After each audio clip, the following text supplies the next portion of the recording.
The way of the warrior is the way of action. The way of what? Action. Why is action so critical?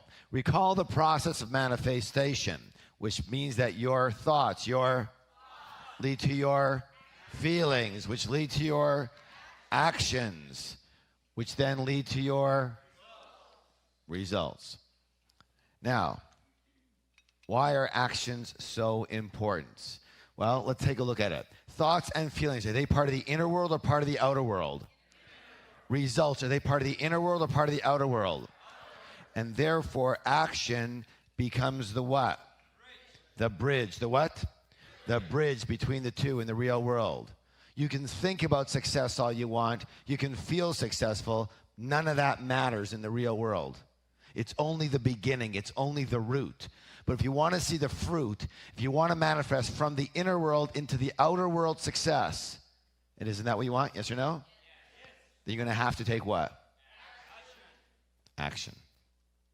So, therefore, as I said, to succeed, this is what we have to do. That's the warrior's way. Yes or no? Except for one little problem. Your mind is a survival mechanism. What kind of mechanism? And therefore, its primary job isn't action. It's, what's the word, please? Protection. How many people notice that action and protection usually go in opposite directions? Therefore, it kind of looks like this. You've seen something like this before. Bit of a bungee cord, yes? And it actually feels like this.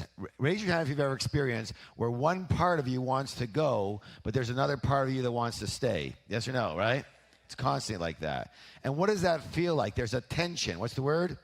There's a tension. It's kind of like driving with your foot on the gas pedal and the brake at the same time. Anybody's life ever feel like that? All right. And what is the name of the tension that we feel when one part of us wants to go, but the other part wants to stay? What's the name of that tension? It's fear. Don't forget, you wouldn't feel it. You wouldn't feel any anxiety if you were clear about one side or the other. Understand? If you just were going, like, okay, I want to go over there. Good, I go. See, there's no fear because that doesn't bother me. There's no part of me that says, no, let's stay here. Understand?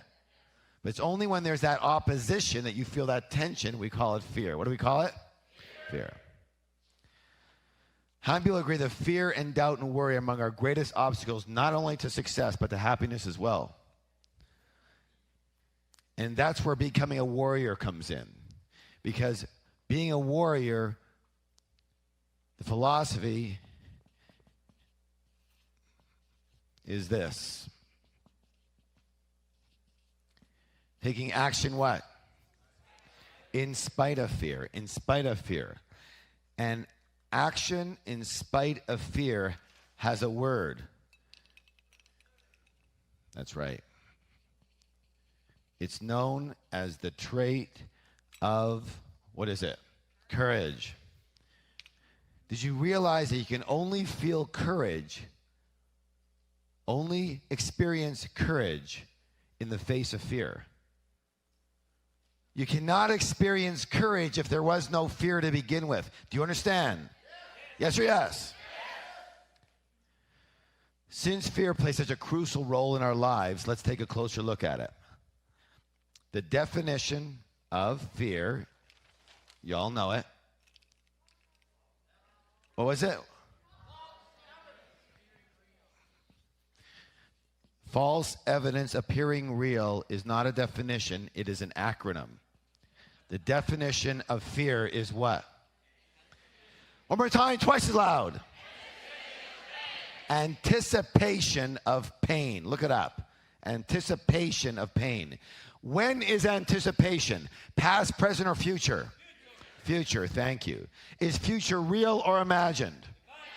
It's imagined, it's not real. Let's check this out. Let's do an experiment.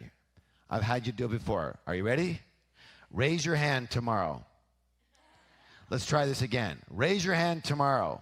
What's the problem? You can't do it. Why not? Because tomorrow does not exist anywhere but in your head. True or true? Only in our mind. The proof of that, therefore, the same way, fear only exists in your mind, because fear is anticipation in the future. And the future doesn't exist except for in here. The proof of this is, let's say I was going to ask two people to come up here and do a speech. One person is oh yeah, I can't wait. I've always wanted to do this. And another person is scared shitless, petrified. What's the problem? The speech? The stage? No, they're the same for both people. Where's the problem? Where's the fear? Right there. Now listen closely. It can change your life. Our conditioned mind is like the sentry. What's the word? The sentry on the ship. It's not the captain. It's not the happiness director. It's not the success director. Its job is what? To warn of danger. Danger.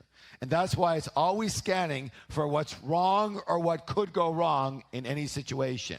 And it wants to do a good job and feel important, so it's constantly screaming, look out, be careful, trouble over here, trouble over there. Meanwhile, everything's just fine. You can compare it to an over-worried mother. It has good intentions, but it will drive you frickin' crazy if you keep listening to it. Yes? What is your mind's favorite phrase? Yeah, somebody said it. What if? What if this happens? What if that happens? Notice, when is what if? Past, present, or future? Future. Meaning it's just your what? Imagine. Your mind is the greatest soap opera script writer in history. It makes up incredible stories, usually dramas and disasters, of things that never happened and probably never will.